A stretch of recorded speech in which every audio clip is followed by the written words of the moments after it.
Ayubu alivyosema, wako wenye mioyo migumu, lakini wewe Bwana kwako ni kama manyasi.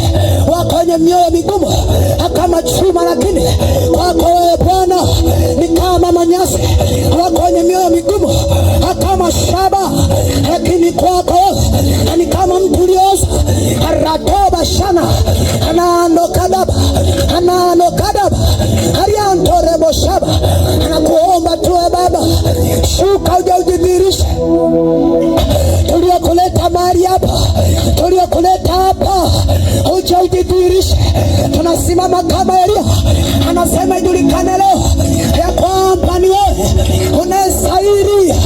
unastahili kuabudiwa.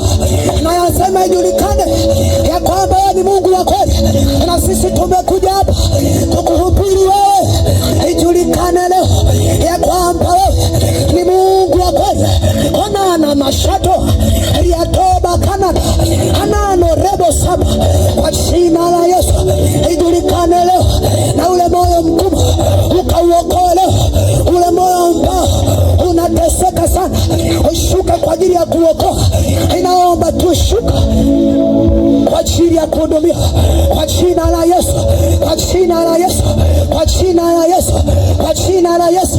Hatamia tu ili anga la mali hapa, hatamia ili anga, hatamia ili eneo, hatamia mji wote, hatamia Bwana kila moja atakaye kuja hapa, atakaye sikia sauti akutane na wewe kwa jina la Yesu, kwa jina la Yesu, kwa jina la Yesu.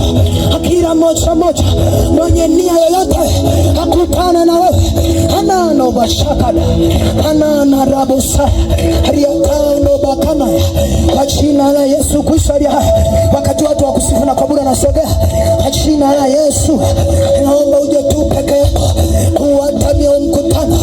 Sisi hatuwezi niwe anano rabasata riakatona mashaba riakatode baya riakatode dabakana rinantorebo saba.